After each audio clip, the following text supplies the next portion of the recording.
Pendant qu'on change d'orateur, je voulais dire que j'ai opéré une fois dans le centre de Guy Valencien, et la formation des personnels est très importante. J'ai été effaré, j'ai fait une intervention ésophagienne au robot. Le garçon qui manipulait le robot, il allait à une telle vitesse, j'ai jamais vu ça ailleurs, il est formé, c'est un ingénieur spécifique, et ça fait gagner un temps fou. Ça passe par là aussi, le temps perdu.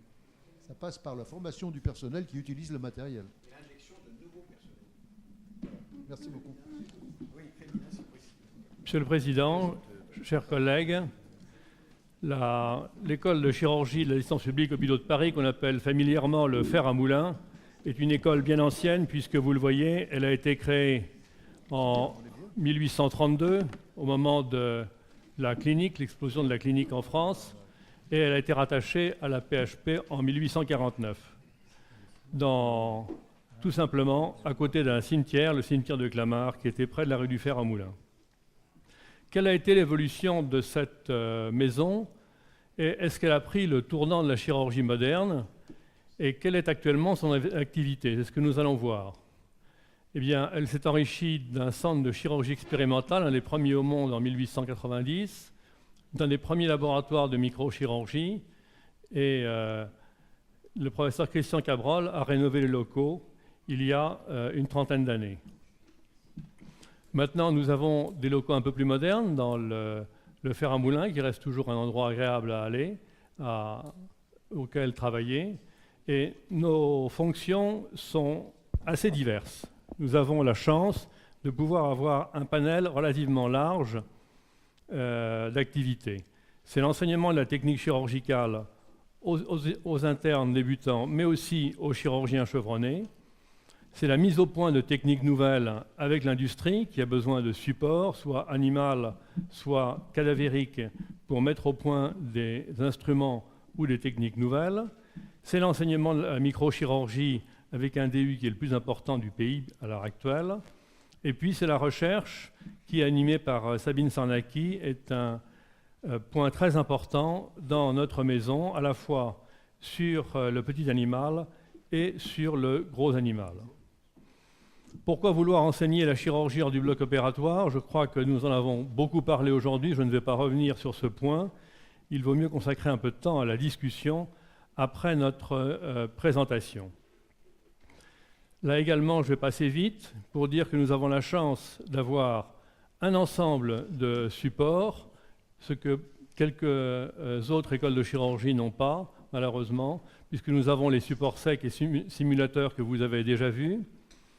Nous avons les animaux petits, souris, rats pour la microchirurgie, les cochons, les brebis pour les gros animaux, et les sujets anatomiques. On va passer assez vite sur les supports secs qui sont très utiles pour apprendre les bases de la chirurgie aux internes, ainsi que la base de la chirurgie micro-invasive. On va passer vite sur les simulateurs qui sont très utiles pour l'apprentissage de la chirurgie mini-invasive, mais qui sont relativement chers et qui ont pas mal d'avantages parce qu'ils permettent, comme vous l'a expliqué Daniel Benchimol, de bien évaluer le niveau de chacun, de bien évaluer sa progression, mais il y a besoin d'un tuteur formé en permanence pour que ce soit bien efficace. Et par ailleurs, une fois qu'on a fait l'ensemble de ces différents exercices, eh bien, on veut passer à autre chose, c'est-à-dire à l'enseignement sur l'animal ou à l'enseignement sur le cadavre, de façon à se rapprocher beaucoup plus du réel, de ce qu'on va vivre lors de ces premières interventions au bloc opératoire. Sur les gros animaux, des avantages et des inconvénients. Notre collègue de Lyon vous en a parlé. Une infrastructure, un agrément ministériel, un personnel qualifié, c'est assez lourd, mais c'est très utile pour l'apprentissage de certains gestes où on a besoin d'avoir du vivant, c'est-à-dire un sujet, animal ou humain, qui a une véritable circulation, qui saigne, chez qui on peut créer des hémorragies pour voir comment va se débrouiller l'interne, chez qui on peut créer en chirurgie thoracique des plaies du cœur, des pneumothorax, etc., pour les habituer aux gestes d'urgence. L'ennui, c'est que l'anatomie est différente de l'anatomie humaine, avec parfois des procédures plus difficiles. La cholécystectomie chez le cochon n'est pas facile. Et puis de l'anatomie beaucoup plus simple, comme les colectomies, les splénectomies, où là, on n'a aucune difficulté par rapport à l'animal. Voilà notre salle d'opération pour les gros animaux. Nous nous servons aussi des gros animaux pour tirer les pièces anatomiques sur lesquelles nous apprenons par exemple les sutures digestives. Voilà les sutures digestives que nous apprenons ex vivo sur l'intestin de porc. Mais il est sûr que le sujet anatomique, frais et frais congelé, est maintenant le sujet qui nous intéresse le plus, car l'anatomie est exactement la même. C'est très différent du sujet embaumé qu'on a connu lors de nos jeunes années au pavillon d'anatomie.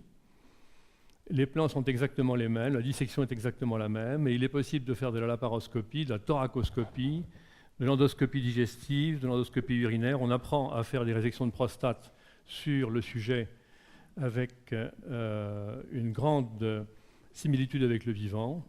On fait de l'endoscopie respiratoire, les pneumologues viennent chez nous, et bien sûr, on travaille avec les dentistes, les maxillofaciaux, les ORL et les plasticiens. Alors, l'inconvénient, c'est d'avoir un certain besoin d'infrastructure, mais qui n'est pas très onéreuse. Ce sont des chambres froides positives et négatives. Ce sont des autoclaves pour nettoyer les instruments et les stériliser. Ce sont des problèmes de transport. Et bien sûr, il faut un centre du don. Mais dans l'ensemble, ça marche pas mal. Et le coût est élevé, de l'ordre de 1 500 € par sujet, mais si on fait payer les manipulations, et on peut sur chaque sujet faire environ 8 à 10 manipulations, on n'a pas trop de problèmes financiers pour travailler sur le sujet congelé, frais. Alors les installations, vous les voyez, sont celles d'un bloc opératoire, avec un autoclave, avec des instruments dont nous avons la chance d'être bien pourvus, qui sont tout à fait les mêmes que ceux d'un bloc opératoire. Nous avons la chance également d'avoir du matériel de microchirurgie, comme ici pour l'endoscopie ORL. Vous voyez sur cette simple vue qu'on a des tissus qui sont très semblables aux tissus du vivant, aussi bien en chirurgie ouverte que pour l'endoscopie. Et là, vous voyez une colonne Storz. La société Storz nous a fait un don très important, de l'ordre de 1 million d'euros. Et comme mes collègues, je dois bien sûr passer par la collaboration avec l'industrie, mais on peut le faire tout à fait, comme ils l'ont dit, sans perdre son âme. Il y a de la recherche en orthopédie, beaucoup, pour toutes les nouvelles prothèses et les nouveaux types d'interventions qui sont expérimentés chez nous, que ce soit en orthopédie ouverte ou en arthroscopie. Vous voyez ici une arthroscopie du poignet. Alors, voyons un petit peu par tranche d'âge. Les jeunes chirurgiens passent 1 semaine chez nous avant leur première prise de fonction, c'est obligatoire, 5 jours de formation, avec des gestes de base, de la célioscopie, de l'arthroscopie, de la chirurgie vasculaire, de la chirurgie urologique, de la chirurgie thoracique et cardiaque. Ils ont également une petite introduction à l'ORL et à la chirurgie maxillofaciale. Ensuite, ils continuent à travailler tout au long de l'année pour passer un examen en fin de première année du DES de chirurgie générale. Mais nous n'avons pas la chance, étant à Paris où nous sommes très divisés sur le plan chirurgical et des universités qui sont assez nombreuses, de pouvoir imposer les différents cursus que nos collègues des villes de faculté peuvent développer et développer au-delà de la première année, ce que nous souhaitons faire en demandant à nos instances de rendre obligatoire à la fois l'enseignement, mais également les examens pratiques, quel que soit le support, qu'il s'agisse du robot, qu'il s'agisse de la simulation, qu'il s'agisse du sujet ou des supports secs. Dans les DESC de spécialité, en dehors de la chirurgie viscérale, il y a beaucoup de spécialités qui organisent des cours pratiques et qui les sanctionnent par des évaluations. Et je crois qu'il faut que nous, les viscéraux, nous mettions, enfin je parle pour les viscéraux qui sont présents bien sûr, parce que je sais qu'il y a aussi ici beaucoup d'autres spécialités, je les salue, mais pour les viscéraux, nous avons un retard à rattraper en ce qui concerne l'évaluation et l'enseignement pratique au-delà de la première année. Alors voici donc ces ateliers des jeunes internes, avec ici des ateliers de vasculaire, avec ici des ateliers d'orthopédie, là sur les gestes de base, sur les supports secs. Alors, c'est l'enseignement que nous avons commencé il y a une vingtaine d'années à l'exemple de la Royal College of Surgeons of England. Et maintenant, vous l'avez vu dans les présentations précédentes, répandu dans pratiquement l'ensemble des régions. Et dans bien des régions, il se fait mieux que chez nous, avec un grand succès. Et je voudrais féliciter l'ensemble de ces écoles de chirurgie qui ont rejoint le fer à moulin. L'évaluation peut être très sophistiquée, en particulier lorsque l'on utilise des simulateurs, mais aussi en chirurgie ouverte et en chirurgie mini-invasive, comme le font les chirurgiens de l'Ouest, du Limousin, des Pays de Loire, et les chirurgiens de l'école Lorraine, je crois. Voyons maintenant les techniques nouvelles. C'est essentiellement l'industrie qui vient travailler chez nous pour développer des procédés de haute technologie, de la chirurgie mini-invasive avec des nouveaux instruments ou des nouvelles techniques, la navigation, la robotique, l'endoscopie interventionnelle. Nous avons des pneumologues et des gastro-entérologues qui viennent travailler chez nous, en particulier les méthodes de Notes. Ainsi, nous avons une demande croissante des industriels, des enseignants, des chercheurs et des chirurgiens. Voici des nouvelles techniques sur la chirurgie du rachis, un robot japonais qui est venu chez nous travailler sur le cadavre frais. Et maintenant, je voudrais passer à l'enseignement de la microchirurgie qui est vraiment un point très important chez nous, qui va servir à initier les chirurgiens qui auront besoin de microchirurgie, qu'il s'agisse d'ophtalmologistes, qu'il s'agisse surtout de plasticiens qui font des lambeaux. Et tout se passe par le DU de technique microchirurgicale ou par le cours d'ophtalmo. Nous formons aussi des chercheurs qui, pour réaliser leur master ou leurs travaux de recherche, ont besoin de travailler sur le petit animal et ont besoin de se former en microchirurgie pour réaliser leur manip sur le petit animal. Voici la salle d'enseignement qui compte 11 microscopes avec un œilleton témoin pour bien vérifier ce que fait chacun et pouvoir le corriger. Nous avons eu plus de 1500 étudiants depuis la création du diplôme de beaucoup de pays, comme vous le voyez sur cette carte. En ce qui concerne la recherche, nous avons à la fois du développement de nouvelles techniques et des projets demandant un montage chirurgical, comme l'implantation de cellules souches dans le myocarde, comme la chirurgie in utero, comme la recherche fondamentale sur la préservation d'organes, sanctionnée par la greffe d'organes. De façon globale, nous avons 2000 interventions sur le rongeur et 500 pour les gros animaux, avec ici quelques exemples de protocoles de recherche que je ne détaillerai pas.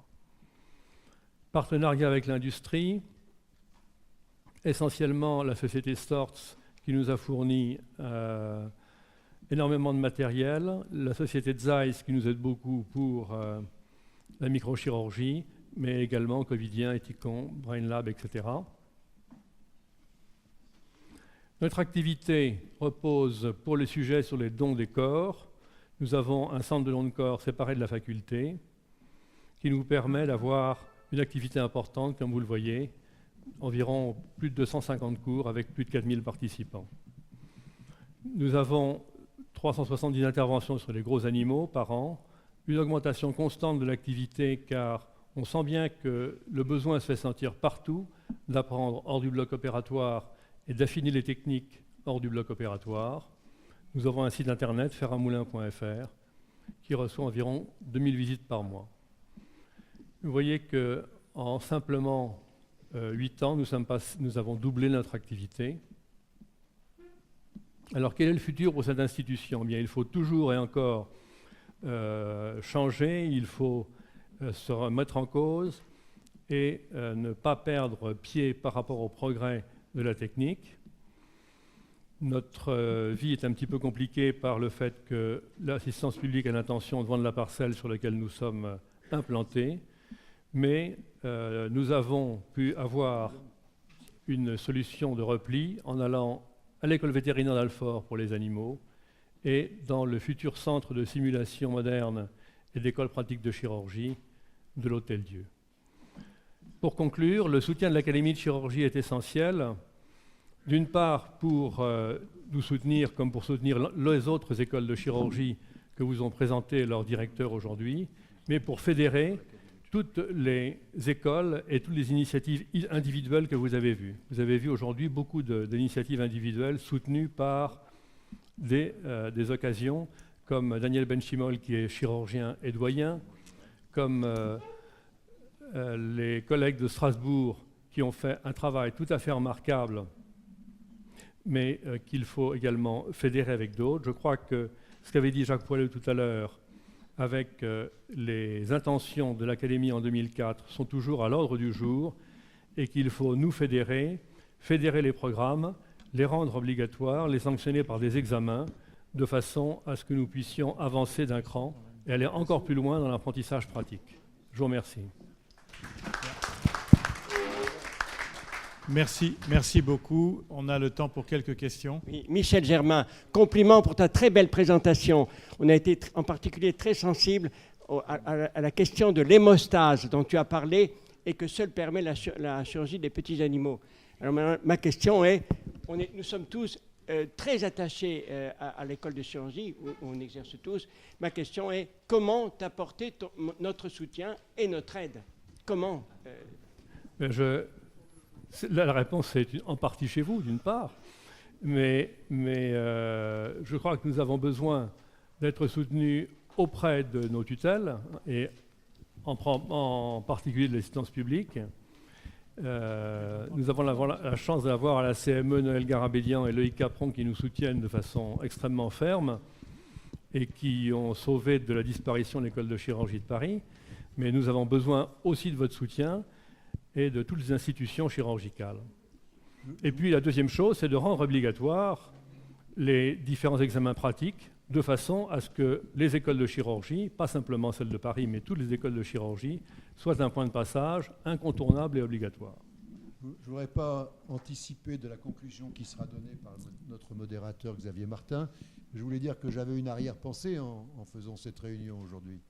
L'arrière-pensée, c'est d'essayer d'uniformiser, d'homogénéiser les formations sur le territoire français et d'apporter le label de l'école de chirurgie, de l'Académie nationale de chirurgie, pour avoir une espèce d'opération gagnant-gagnant, d'une part au bénéfice de la formation et d'autre part au bénéfice de l'Académie qui sortira encore plus de ses murs et se rapprochera des plus jeunes.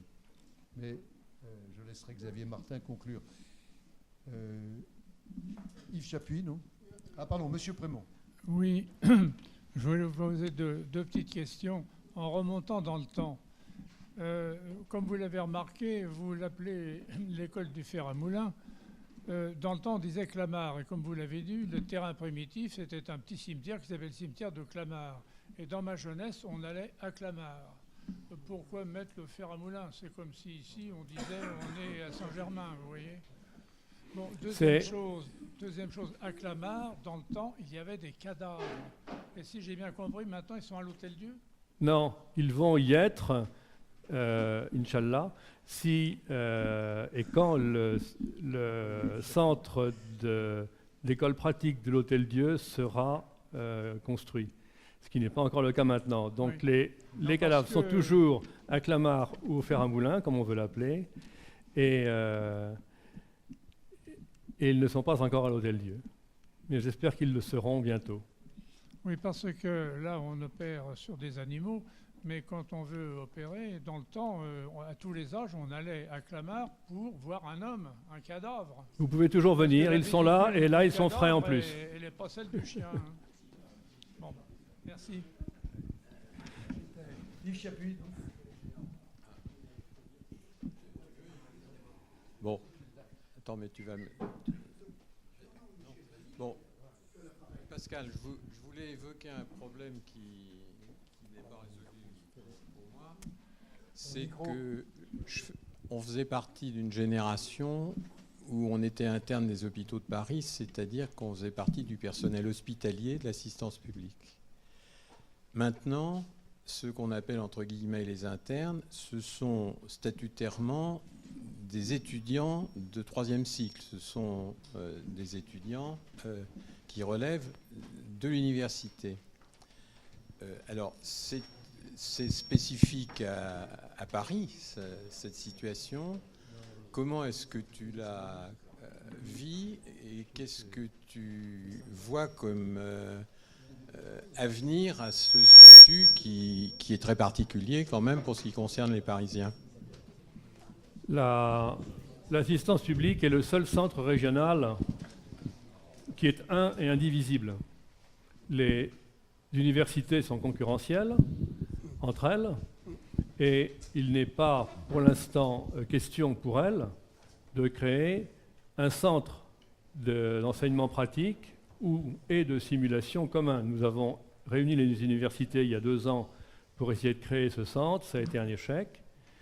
Et actuellement, chaque université crée son propre centre ou désire créer son propre centre de simulation. François Guéral, qui est là, pourra vous en dire un mot, puisqu'il a pour mission d'essayer de fédérer un petit peu les individualités. Mais nous, ce que nous faisons, c'est que nous donnons aux universités la possibilité, les moyens de faire des DU. Des DU, nous en faisons beaucoup. Et nous sommes un peu une auberge espagnole, hospitalière, dans laquelle vient qui veut, pour faire l'enseignement qu'il veut, du moment que c'est un enseignement qui ressemble à de la chirurgie, et beaucoup d'universitaires viennent chez nous. Mais il est vrai que je préférerais habiter, on est très heureux à Paris, bien sûr, mais en tant que directeur de l'école de chirurgie, je me trouverais mieux à Lyon, à Nice ou à Strasbourg, parce que j'aurais une université, un doyen avec qui parler, et un directeur d'hôpital. C'est beaucoup plus facile. À Paris, c'est plus difficile à cause de cette université. Attends, si je peux me... Simplement un tout petit mot historique. Il y a 65 ans, ça marchait pas mal. Ça marchait grâce au dévouement des prosecteurs. Et je me souviens très bien que Robert Judet venait expérimenter toutes ces nouvelles techniques sur le chien et sur le cadavre à Clamart. Et d'autre part, que j'ai pu conserver à Clamart pendant 10 ans un chien porteur d'une greffe artérielle et j'ai pas voulu le sacrifier. Je craignais beaucoup qu'il meure pendant les vacances. Il est mort au mois d'octobre et on a pu ainsi montrer qu'on avait pu, pendant exactement 10 ans, conserver un animal et voir exactement ce qui se passait. Simplement cette petite note historique en hommage à un de nos anciens, Robert Judet. Merci beaucoup. Alors, merci beaucoup. Juste, Laurent Sedel, j'étais chargé il y a 2 ans par l'AP de regarder ce problème en détail. Et je dois dire que j'ai bien compris que l'AP souffre, l'école de chirurgie souffre de cet historique. puisqu'elle n'a pas été intégrée dans les universités parisiennes.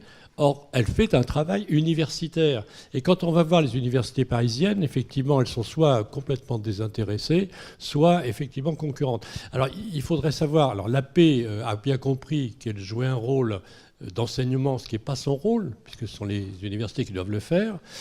Elle a bien compris qu'elle devait se décharger sur les facultés, et les facultés n'en veulent pas.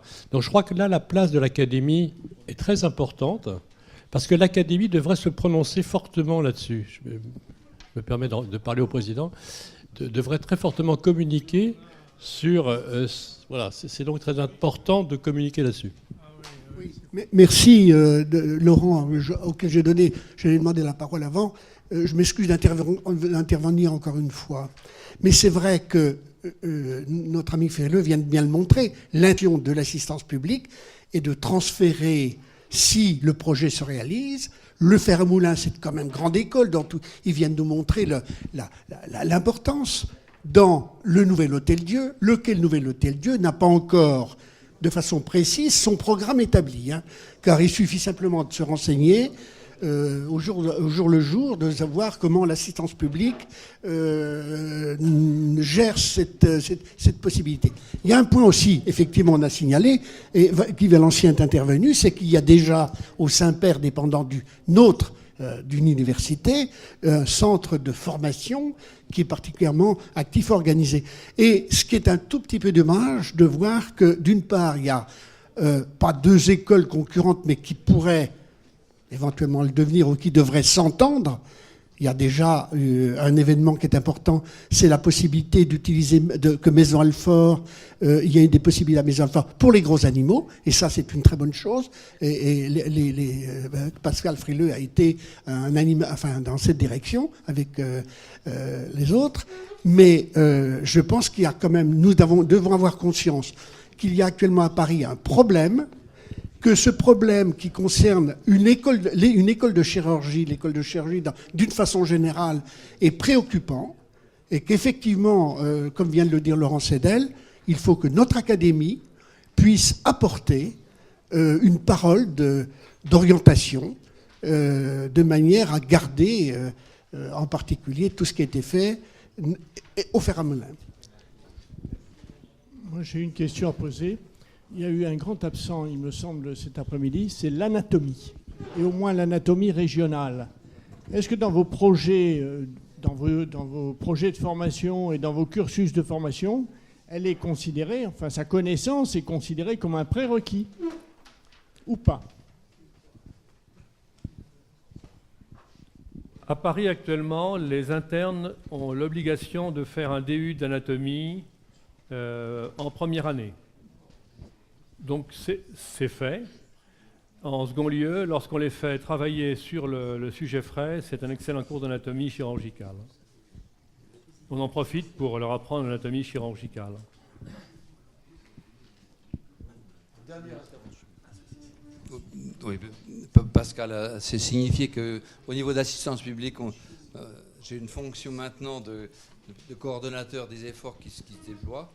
Il faut que chacun comprenne qu'on ne cherche pas du tout à diviser, mais plutôt à réunir, et que si d'autres efforts de simulation, de plateformes de simulation sont mis en œuvre, plus au niveau des facultés qui vont bien vouloir se regrouper, il faut que ce soit en coordination avec le travail qui a été fait. Nous respondons tous au fer à moulin. Nous avons l'esprit de l'école de chirurgie que nous connaissons bien, à laquelle j'étais prosecteur aussi. Donc je pense qu'il faut que ce vœu de pacification un vœu de pacification et d'uniformisation des plateformes et des diverses tentatives qui pourront être menées autour de l'école de chirurgie. Voilà. Bien, merci beaucoup. Je crois qu'on arrive à la fin de cette séance.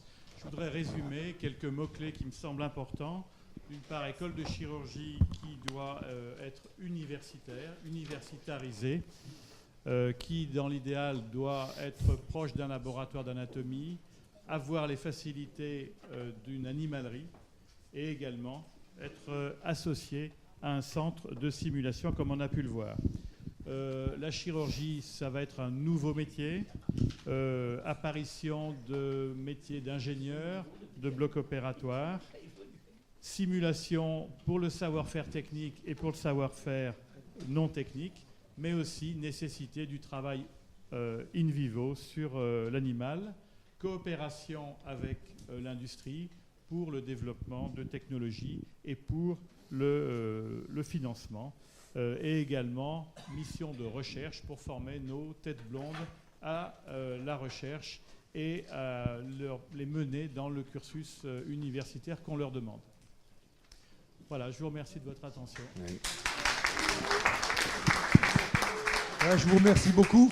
Il y avait manifestement beaucoup à apprendre de l'expérience des uns et des autres. Et cela justifiait parfaitement cette séance. C'est la dernière séance de l'année. Je vous souhaite une bonne fin d'année, de bonnes fêtes de Noël, de bonnes fêtes de fin d'année. Et je vous dis à l'année prochaine, le 9 janvier. Merci.